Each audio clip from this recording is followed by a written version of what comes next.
Baz from Guardians of the Faith, thank you for joining me today on the podcast. You're very welcome, sir. I really appreciate you coming on. Um, and yeah, so you're doing this amazing Christ the King event, 23rd of November in Derry. Tell me a bit about it. Like, what's the inspiration? What's going on with it? Hi, Mahan. Delighted to be on your channel. Like we've been watching you for a while, and you're banging out some great stuff. Well, me and a good friend of mine. Well, first of all, I might as well probably start from the beginning. There's been two or three Eucharistic processions in Derry, and it was led by the Grey Friars and a committee formed around them. I was part of the committee, but there was one in February, and before that, the one before that was the first one in 400 years since Wow. the Derry walls, since the siege of Derry.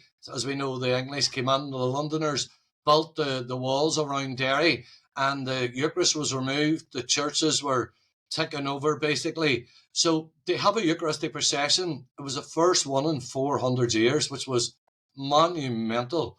And then we had another one then in February. The one in February was under the Grey Friars again, Come Follow Me movement. And we had ended up having 5,000 people from all over Ireland, England and Scotland, Wales. People flew in. Mark McLean, YouTuber, flew in. Alvaro from Uniquely Mary flew in, covered it.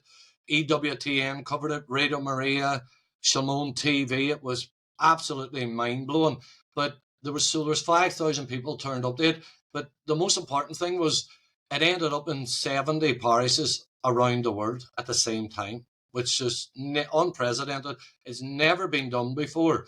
From Medjugorje to Guadeloupe, Africa, Australia, America, all around the world. So it was mind blowing. So fast forward now from February, and then good friends of ours, Brian and Karen, had another one in Athlone in the centre of Ireland. The significance of that was Athlone Monastery is where the 12 apostles of Ireland would have went. They learned their trade, and then they went out in the 5th, 6th, 7th, and 8th century and missionised the whole world. And then they had another one in Dublin in September the 7th, Brian and Karen, for the canonization of St. Carlos Acutis. And then my friend and me, Anthony Hogan, we decided, look, listen, let's have another one now, but let's have one for Christ the King. I would have a great devotion to Christ the King, but the significance this year is that this year is the 100th anniversary of Christ the King in November, which is a Sunday, the 23rd of November, which is the end of the liturgical year. So we put a plan in motion about 4 or 5 months ago, and it's just went, it's went ballistic again. It's went crazy, man. It's just been full time, non stop. But we have full church approval from Archbishop Eamon Martin, our local bishop, Bishop Donald McCone, who is a phenomenal bishop, is leading the procession. We have the Grey Friars, we have the Carmelites, we have Servant of God, Claire Crockett's Order, we have the Children's Rosary, Children's Eucharist, Children of Fatima, we have Legion of Mary, St. Vincent de Paul, Holy Souls, them all. They're all the prayer groups are coming from all over Ireland to Derry to join in again, because the 5,000 that were at the one in February loved it, and we're just getting emails from all around the world. But now this one now has we are now up to 85 parishes around the world have joined in. Email, we're joining in with Eiler, Eucharistic processions, adoration, Holy Mass. We have one cardinal, three archbishops, and four bishops around the world leading processions, which is, like, trying to organise anything between two churches is quite difficult. So this shows you it's nothing to do with me. It's nothing to do with Anthony Hogan. It's nothing to do. We've a committee helping us too as well. It's all under the direction of our local bishop, Father Antonio, the Grey Friars. We've a great team around us here, and we're all working together. Coupled with that, a very good friend of ours, Emma Gallagher in Australia, has been working away in Australia, and she's got like 5 or 6 different parishes, a cardinal, archbishops on board. So it's really a team effort. Like, nobody can claim it, but it's absolutely mind blowing. Yeah, amazing. That you could organize that, as you said, between two churches is hard enough, let alone, all around the world. And tell me, yeah, because I'm not familiar with Christ the King. Is this a particular um, celebration on this day? I mean, tell us a bit about that. You said it's Well, 100 years old now. in 1925, on 11th of December, Pope Pius the 11th penned the first church encyclical for the feast of Christ the King. And so from 1925 to 2025, heaven works in jubilees. This is two jubilees later. November now, the Sunday the 23rd, is the 100th anniversary of the feast of Christ the King. Now, the traditional side used to celebrate it in October, but it was moved then with our mass and till the end of the liturgical year. So it's a massive feast day. It's Christ the King, the universal King. So whenever last year we did a adoration and had the bishop and priests and confession for the feast of Christ the King, but we thought, listen, being the 100th anniversary, also it being a jubilee year this year, it's Mm. also a jubilee year, called it the church. We thought, listen, we're going to have to do something massive for the feast of Christ the King. Uh, so it's just went crazy around the world, man. It's unbelievable. Yeah, and extra graces as well, obviously, for a Jubilee year. I was actually in Rome for the Jubilee with the Youth Jubilee and the Digital Influencers one over summer, man, and it was incredible. Like, just you could feel the energy off people that something was really going on. The That's faith was amazing. just so alive and in the air. So yeah, it's a really interesting way to bring it to Ireland. Yeah, and I suppose where for yourself, what's your own faith background? I mean, how did you come to be doing this kind of missionary work, I suppose, and bringing people to the faith yourself? Look, I'm like everybody else. Everybody's got a past. We're all sinners, but I get sort of brought under the faith. God sort of had to take me and turn me upside down. Uh, my family, my mother's best friend is a woman called Anne Mulryan from Derry, and just briefly, this is how I got brought under my faith.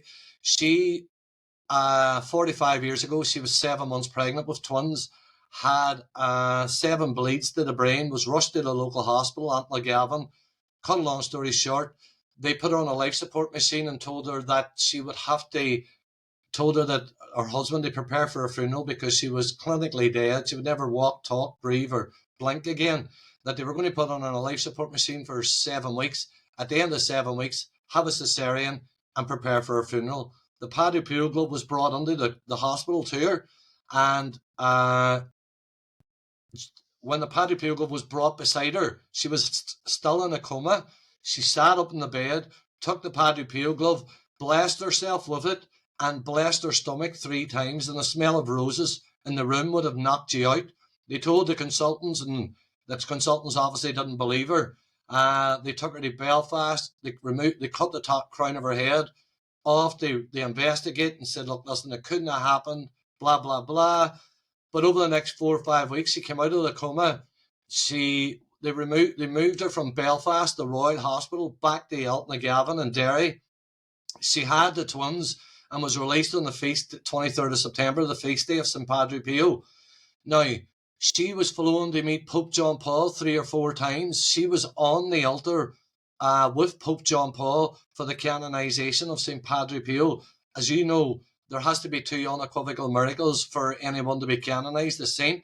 So her miracle is the miracle that was used for the canonization of St. Padre Pio. She's my Whoa. mother's best friend, and Hmm. they have the Padre Pio glove. And I was asked to get the Padre Pio glove 10 years ago. I went to get the Padre Pio glove, took it to somebody, and then I started taking it out every week to children's hospitals, leukemia patients, cancer patients. And it started, but once I took the glove out, I was told, you have to get a confession. And I was like, are you having a laugh? I haven't had a confession in about 20 years.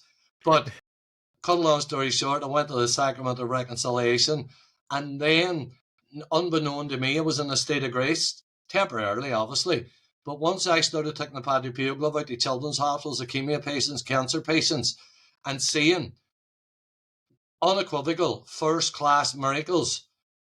For example, I took it to a guy who had stage 3 bowel cancer. It was going on Padre Pio's birthday, the 25th of May. And as I say, I come from a family of consultants, so I know the way that consultants look. They never say that science has to bow to the supernatural. So I told them the stories about Padre Pio, asked them to get a confession, told them the importance of confession and wiping the slate clean. And he did. They got a confession. I gave him the prayers. He blessed himself with a Padre Pio glove, went under the hospital. On the Padre Pio's birthday, the 25th of May, the consultant came out and said, listen, now he was 66. He was going to have his stomach completely removed, a bag for the rest of his life. He was stage 3 bowel cancer. And the consultant said, listen, you may go on home. We don't know what they put on your discharge letter because there's not a single trace of cancer. Wow. Now, I'm That's not incredible. saying I'm seeing this on a regular basis every week, but I'm seeing it very regularly. I'm seeing unequivocal first-class miracles that science has to bow to the supernatural. And so once I started seeing that happening, and once you sort of experience that type of, unequivocal miracles happening, it makes you go, whoa, hi, this, it's time to wise up, as we say in Ireland. It's time to start taking the faith a wee bit seriously. So for the last 10 years, 10 years, I've been on the journey like everybody else, discovering, investigating, realization, and coming to my faith. And last February, for the last 10 years, I've been underground, just going to mass, adoration, confessions, rosaries, divine mercies, not part of any sort of any prayer groups. But I got asked to join because I organised the Feast of Christ the King last year, I got asked to join the committee for the worldwide procession. And once I get involved in it, it just hasn't stopped this last year. It's been mental. It's just full time crazy. But what a grace and what a blessing, Yeah, and before you had that experience with the miracles, did you have a strong faith yourself? You saying that was like 10 years ago. Like, did you grow up as Catholic in Derry? You would I have been come from raised as 11. Catholic? I come from 11 of a family, and my mum Yeah. has my mum. Always we were like the Waltons. I remember like growing up, and my mum and dad, we took us all the mass every Sunday, obviously, and my mum and dad have phenomenal faith. My mum would go to mass online even now every day, and adoration and Wow. rosaries all the time, and it's really an old fashioned Irish Catholic family.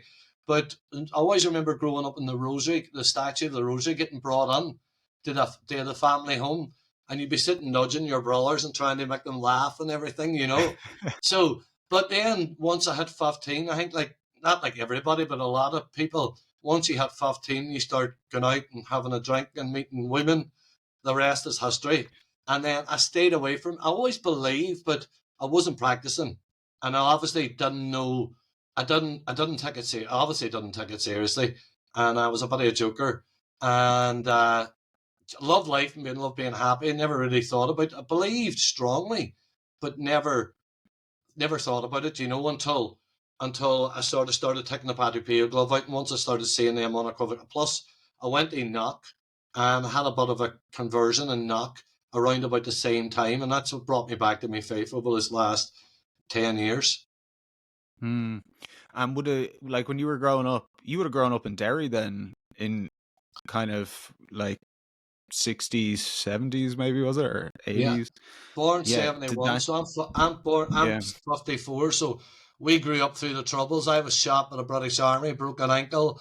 We Oh. grew up in the we grew up in the Yeah. troubles, and it was character building. Our family was kept well away from it. Our parents were very, very good, but as I say, all my family were all we were sort of kept away from it. But I went to school in the Craigan, and and ran around the bog side, and I Hmm. would ended up being partial to just what, like, I think everybody in Derry, but everyone in Ireland was affected by the troubles, you know. But and it still hovers over the city, to tell you the truth. But these Eucharistic processions have been a godsend. The joy, during the Eucharistic processions, we're seeing people coming out of bars, coming out of restaurants, kneeling down, It's so humbling. Mm. And during the procession in February, the guy, what do you call him? It's very world famous, and I always get his name mixed up. Marino Recepio, word known mystic. He actually watched the procession online, and he said he could actually see demons fleeing from the streets as a Eucharistic Lord was getting processed through the streets, which is mind blowing to see. And when you think about it too, as well, Mahan, whenever St. Patrick came here, St. Patrick performed a great exorcism. On 433, St. Patrick went up the hill of Slane and he lit that Paschal flame, like as a war cry out to the chieftains. And then he Mm. converted Ireland, as we know. Uh, and he had the prophecy. He seen a vision when he was on the hill of Slane that in the end times, he made a very prophetic statement. He said, in the end times, a flame is going to come from the north of Ireland and it's going to light up and spread throughout the whole of Ireland, then on to continental Europe and through the whole world. We genuinely feel here that what's happening here in Derry with these Eucharistic processions is the spark which is igniting the flame collectively around Ireland. And people say, why Derry? Well, Derry's built on the oldest monastic site. It's a land of St. Columcille, and St. Patrick Yeah. came here and walked here too as well. Yeah, that whole part. I mean, even around Donegal and Fermanagh is like St. Patrick's Purgatory, and Yeah. very holy place. And I think the north as well. I mean, talking about the flame from the north, man, you get me hyped. Like, my family's from Belfast, like, so my dad would have grown up in the Troubles as well, and very much been formed by that kind of, not just the modern North, but also the history of like Cuchulainn and the Ulster cycle, and St. Patrick obviously as well. That in the North, yeah, they seem to have held on better to that tradition. The South has kind of gone, I don't know, maybe a bit too European or something like that. But do you think that's true in the North, that there is still that kind of connection to that Catholic tradition that's been under threat more so in the South? Excellent point. Yeah, I actually made this point once before, and here's one for you to think about. This one: the devil can act on the spoken word.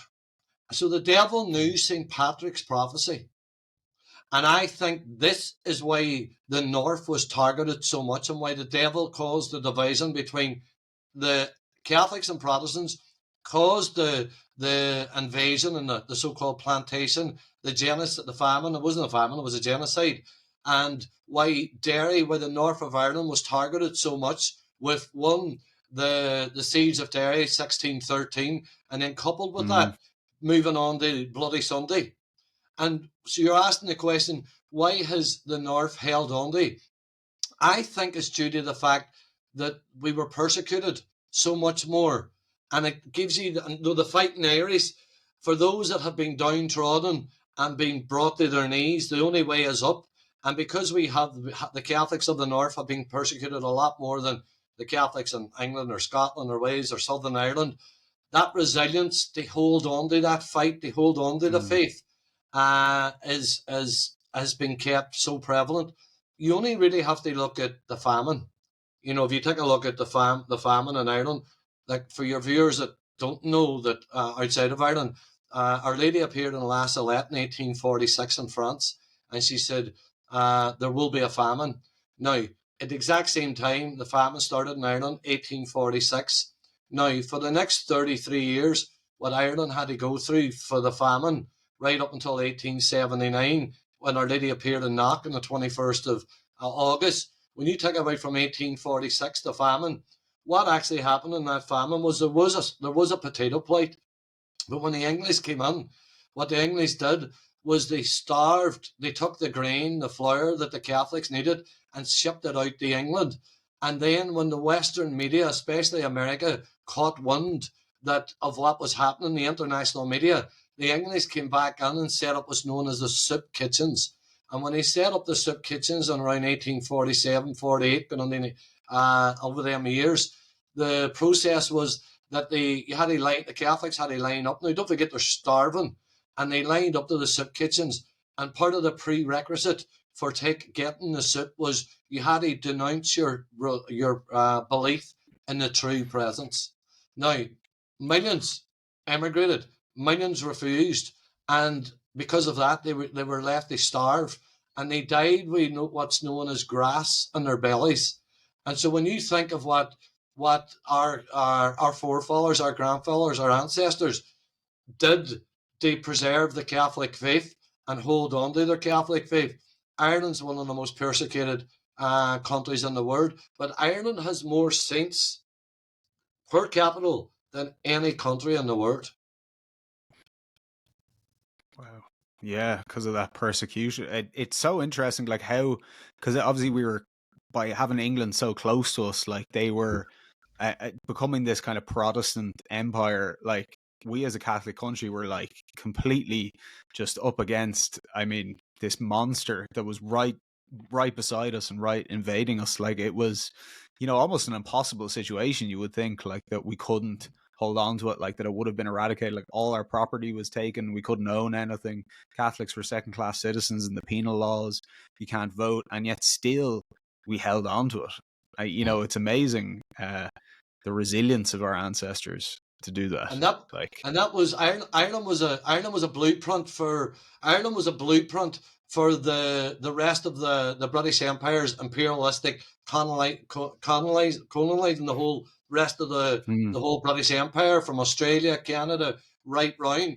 And like if you take a look at Cromwell, whenever Cromwell came on the Ireland, like don't forget that old the classic saying that Cromwell said, "The hell are conic," pushed all the Catholics over to the West Coast. And this is why Our Lady appeared in Knock then in 1879, because when Our Lady appeared in 1879, on the 13th of May, 1879, she appeared to Archdeacon Bartholomew Kavanagh, and told him, the parish priest of Knock, and said, "I want you to start 100 consecutive masses." So the next day, the 14th of May, Archdeacon Bartholomew Kavanagh came out and started 100-day masses, consecutive masses, for the holy souls in Ireland that had been persecuted through the famine. Now, from 1846 to 1879 is exactly 33 years, and that's very significant. And at the end of the 100 masses, Our Lady appeared that night to give the word in Ireland, the most biblical apparition in the world. And she appeared at 8 o'clock on a Thursday night, which coincides with the Last Supper, was a Thursday night at 8 o'clock. She appeared on the 21st of August, a Thursday night. But most importantly, the next day was the 22nd, which was the Queenship of Mary. And the eve is linked with the next day, and give us the most biblical apparition in the world, which is one, not only biblical, one, it's purgative, because it started with the 100-day masses. Two, it's Marian. But three, it's also Christ-centric, because it's about the coming reign of Christ the King. And it's also about the Lamb of God, the angels, and the St. Joseph. Just before that, before 1879, in 1870, you had the Papal Wars dispute in Italy. So in 1870 also as well, St. Joseph was made defender of the church. And then 3 years later, 1873, Ireland was the first country in the world consecrated to the Sacred Heart. Then it was France, then it was Ecuador. And then 1879, Ireland's given the most biblical apparition in the world. You've got St. Joseph with his head bowed in reverence to our most blessed mother as the defender of the family, defender of the church. You have John the Evangelist with the book in his hand, the book of Revelations, and the two fingers symbolizing, that means silence, because when a preacher was about to speak, he put up his two fingers for silence. In the book of Revelations, we know that John the preacher, John the teacher, was the author that penned the book of Revelations on the island of Patmos. And plus, it's the only apparition where actually an apostle is actually present. And then you have our Lord as in the Lamb, which is a sign on the altar, which is a symbol of sacrifice. But it all relates to the Lamb is looking at John. And Our Lady's elevated higher than John and St. Joseph, because it's about Our Lady's assumption into heaven. And she's wearing the crown, which symbolizes the Queenship of Mary. and the coming reign of the triumph of Our Lady's Immaculate Heart. But the other thing that about Knock, which is so missed, is that the the Lamb is looking at John, and John's a book of Revelations, and you go to Revelations 8, where there was silence in heaven for half an hour, and in scriptural terms, eschatological terms in the Old Testament, silence was a sign of, before silence there was judgment. There's so much in the Knock apparition, it's just mind blowing. Yeah, I'm So not it is. familiar with it at all, to be honest. I haven't researched it, so I wouldn't have much of an understanding. But it's very interesting in that particular time period as well that would happen of after such intense suffering, where the Irish population is nearly half, that there would be such a consolation, I suppose, from Our Lady. And you'd also mentioned Derry, the siege of Derry in 1613. Was that correct? Yeah. That was the last time there was a Eucharistic procession in Derry before you'd done this other one. I mean, what about in Derry particularly? Is there this kind of, like, how did the Reformation affect Catholicism in Derry, and that is now kind of coming back?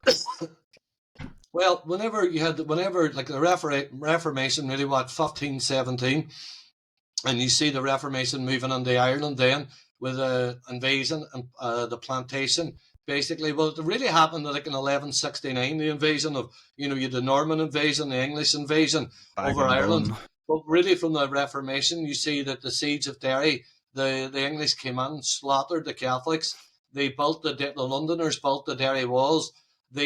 All the churches were converted to Protestantism. But most significantly, what they did is that they burnt all the church records, births and deaths. So there was no recollection of, nobody knows actually how many saints there were in Ireland and how many people were actually killed, which is frightening. So it is. And then from that, then you really don't hear much about all the saints of Ireland, until Oliver Plunkett, etc. Legends like he wasn't canonized until recently, 1975, I think, or something. But the detrimental effect that the siege of Derry had in Ireland, and the siege of Derry had in Derry, and then leading up to the Troubles, and the partition of Ireland, and how it affected mentally, the suppression of Catholic faith and the desecration of Catholic faith. But it's come back, and it's come back with a bang now with these Eucharistic processions. Is really, look, the faith has always been strong in Derry. To tell you the truth, the north of Ireland has always been strong. As we covered, probably because of the persecution that what do they say? What's that old saying? What won't kill you makes you stronger. And because we've had a fight against the British and that fight in Irish, the South, sadly, and I hate to say this, but with Ireland joining the European Union in 1972, there's been more detrimental effect on not only the Catholicism, their morals, and the south of Ireland since 1972, without one single shot being fired. When you think of Ireland, sadly they say, and this breaks my heart to say this as being an Irishman, that Ireland was one of the first countries in the world to vote for same-sex marriage, euthanasia, abortion by referendum, and then open the floodgates up the illegal, unvetted immigration, which is insanity. The Trojan horse has been brought in, and with this multiculturalism now, these pagan, politicians that we have north and south of the border are destroying Ireland. But there's a big pushback in Ireland, and there's a fight on now. Really, there's a big fight on to preserve our Catholicism. You take a look what they're teaching our kids in school, is all this woke ideology, insanity. It's Southern Ireland needs a massive, massive boost, and I think what we're doing here in Derry is going to help fulfil St. Patrick's prophecy and send this around Ireland, for Ireland to regain its ancient title. Now, me and my best mate here, Anthony Hogan, have just launched a YouTube channel to put all our interviews up on, and all the processions up on. We call it Guardians of the Faith. So if any of your viewers want to help us out and go to YouTube and put in Guardians of the Faith. It's a new local Irish Catholic YouTube. And the reason we adopted that name, Guardians of the Faith, for that we need to go back to the Dark Ages. You've St. Patrick and then St. Columba and then the 12 Apostles of Ireland. But Mhm. during the Dark Ages, the monks of Clonmacnoise in Ireland took the sacred scriptures, the Bible, and took them by candlelight to the monasteries and preserved them, preserved many, many copies of them. And then that's where you get the Book of Kells from. And they preserved them for future generations. So Ireland inherited the title as Guardians of the Faith. Just like Yeah. France is known as eldest daughter of the church. Ireland is known as Guardians of the Faith. So when we think what our, what do you call it, what our ancestors have sacrificed, you know, it would be a disgrace and a shame for us not now to pick up the baton, man, you know. Oh, totally. And that, yeah, in the Dark Ages, I suppose, of Ireland playing that role of preserving Catholic culture and bringing it back to Europe after the collapse of the Roman Empire is like, I mean, 100%. yeah, it's just how far we've fallen away from that, unfortunately, at the moment. And in the north, do you think there's the same level of secularization as there is in the south, like amongst younger people and stuff, or do you see an interest in faith from younger people? What's it like there? Well, I would definitely say that there's definitely the first point you made there, the division in the north, definitely, because the division in the north, fueled by the English for Protestants and Catholics, and then with the plantation, with the English getting all the ports, all the land, all the jobs, all the houses, everything. So that was really only, it was only sort of really shifted in from the 60s, from the civil rights, but then you Bloody Sunday, which was Mm. a result of that. It's only from then has it really sort of started to level out now, where example one of the statistics says that 70% of the judges in the north of Ireland are now Catholic. And with the Catholic education being so prevalent, it's now starting to be on a par, has been for the last 20, 25 years, with the likes of English, Cambridge, and around the world. So Ireland, yes, definitely the north, there was more division, without a shadow of a doubt. Uh, what was the other question you just asked me after that? Sorry. The secularization, I suppose, amongst the younger The youth. generations, probably in the last like 25, 30 years, maybe, because that there's obviously a very noticeable shift in the South generationally. But I think, I mean, it's probably across Ireland as well in terms of like my grandparents' generation would have been very Catholic, then parents' generation was a bit less, and then my generation was a bit less, and then now Gen Z, there seems to be something different. But yeah, I don't know if you had any thoughts on that Yeah, in the north. brilliant point, brilliant observation. Because I've said this in a different interview that we've had two generations of being uncatechized. Now, if it's, don't Mm. know if it's due, I don't know if it's due to the troubles or then more television, the internet, the last 20 years, uh, just the whole secularization of attitudes and morals and shops opening and Sundays and the falling away of the faith. It's a probably there's probably so many tributaries that we could go down, but it's all the final result is it's the it's been that the youth, like our generations coming through now, have been on catechized. Have we now? Are we starting to see a shift? Without a shadow of a doubt, because in the procession that we had in February, one of the first things that we did, the one that we had 5,000 people at, we went to all the schools in Derry and asked the principals to bring the school children, and they brought all the 20 school children from each school in their uniform, and they were at the very front, which was amazing to see. Wow. And now, subsequently, this one here now, what we've done is we, friend of mine, Anthony Hogan, through his ministry, the St. Benedictine medals, we bought 40,000 Benedictine medals, and we have delivered them to, well, friends of ours have delivered them. We've only delivered some of them to 30 schools in Derry, where every school children in Derry has got a Benedictine medal necklace blessed in the Latin rite. We've invited them all to come to the procession now, but this procession that we're having now, and we're seeing a lot of children, youth.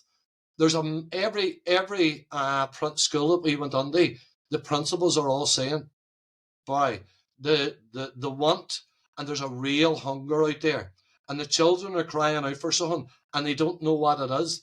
and the parents don't have the faith to catechize them. So we believe that introducing these Eucharistic processions to them and bringing the medals to them and bringing the faith to them, that the children are going to go back into the house and re-catechize, bring the faith back into the home. So in this procession now in November the 23rd, we have the Children's Rosary, the Children's Eucharist, the Children of Fatima are all going to be present at the procession.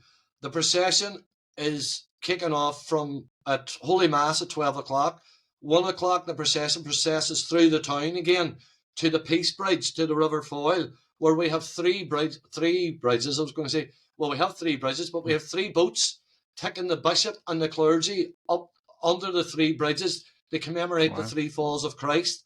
And the crowd will be all lined across the river, praying the rosaries. They're blessing the water for all the suicides in Ireland, for all the families affected by suicide, and for all the children affected by mental health. Then the bishop is coming off the boats, processing over the Peace Bridge, consecrating all the waters in Ireland to St. Columba. Then the procession in the Edmonton Square, where we have a stage book, choir book.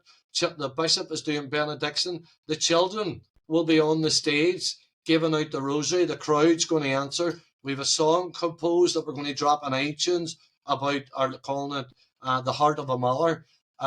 We've got so much planned for it, but getting back to your question, we've invited all the youth, and all the youth, the children that do turn up at the procession, we're giving them rosary beads, prayer cards, medals, a wee bag for them all to go home with. And we think this is going to be part of this spark that's like a rejuvenation of faith in Derry, in the children, which we believe are going to be the saints of the future. And just like Ireland was guardians of the faith in the past, these children are going to be the priests and saints of the future, the next generation. Because see, if we don't do something now, in 20 years' time, it's over. I totally agree, man. That's such a good idea of bringing the kids involved as well to participate in it, because something that really is lacking in the secular world is that sense of community, of people united together in a shared purpose that's across, class, it's across gender, it's across race. It's like there's something that ties us all together, which is God, which is Christ. The secular world doesn't have an answer for that. So a lot of the time it's different groups, it's different people against each other.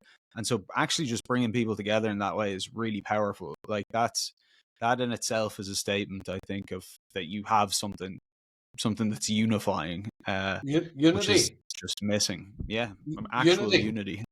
Unity. That's actually the word that we've been going through all this here.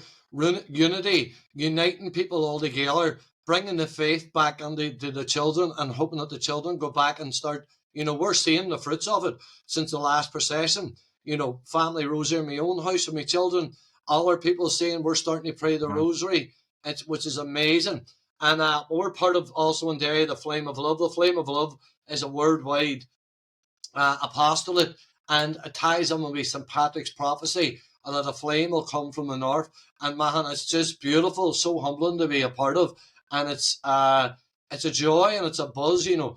We're expecting 5,000 to 10,000 people to turn up here now in Derry, which is going to be mind-blowing. And as I say, we're at now 80 to 85 parishes collectively so far around the world joining in unity. Like, even that's just mind-blowing. And now we're not finished. We've another 2 weeks to go. So the call out is to anybody, so the four corners of Ireland, England, Scotland, Wales, come to Derry for the procession, be part of this buzz, be part of the fire. To those that can't make it, it's probably too late now for procession, but what you can do is you can go to your local priest and ask them to join in unity with this worldwide global event, to honour Christ the King, with either having adoration or Holy Mass or rosaries, or if he says no, go to the chapel, offer up your Holy Mass, offer up your rosaries, and join in unity. There's people emailing us they're saying, look, we're in Australia and the outback here, we're sitting in our house, we'll join in with you from the house, and we're going, happy days. That's what it's about. It's about lighting all our, look, I've said this before, Derry's been synonymous with petrol bombs. Now this is a different type of petrol bomb. This is a petrol bomb filled with the Holy Spirit, and we're A sending holy, it around the holy hand world. grenade. The holy petrol bomb. Yeah, the flame coming from the north. Yeah, A holy kicks it petrol off. bomb. A holy petrol Holy. bomb. God forgive us, right? I'll tell you. So, Baz, thank you so much. And where can people find out more about the whole thing? If is there any website or anything you can yeah. send them to? I'll link the promo and everything. Well, there's a promo, a 3-minute promo. If you want to play that at the end of it, once you edit it in, there's Okay. also a website called Christ the King. So it's ChristThe, the King, KING, is IS100 at gmail.com. So it's Christ the King. Actually, Christ the King is 100 at gmail.com. You can email me, or it's ChristTheKing is 100.com for the website. And I'm trying to think what else. Come to Derry, join in the buzz. Man, come up for the crack. By the way, Mark McLean's flying in from Scotland, YouTuber. Dr. Peter Howard from the Fulton Sheen Institute this weekend is having a retreat in Knock. He's coming up to Derry, staying for the week to cover it. Robert Nugent, YouTubers, bringing up the men's rosary. We have 24 hours adoration in Carmelite Monastery in Derry from the Saturday into the Sunday, and the men's rosary's all coming up for it too as well. A lot of the prayer groups are coming up from all over Ireland. They're bringing their posters, their banners. It's going to be phenomenal, man. I know I'm working. Unfortunately, I would That's love right, to go. you're Maybe I working. could do something in Rathfarnham. Maybe I'll be at mass in the morning anyway. I'll see. I'll have a Here, chat. offer See up what we your can do. mass and offer Offer up up your the holy mass. Yeah. mass, and we'll send a Yeah. petrol bomb with the Holy Spirit down in unity. Yeah. And the post, it's on the post. Yeah. Post it down. Send it over to me. Thank you very much, Baz. Really appreciate it. Gentlemen, man, thank you very much.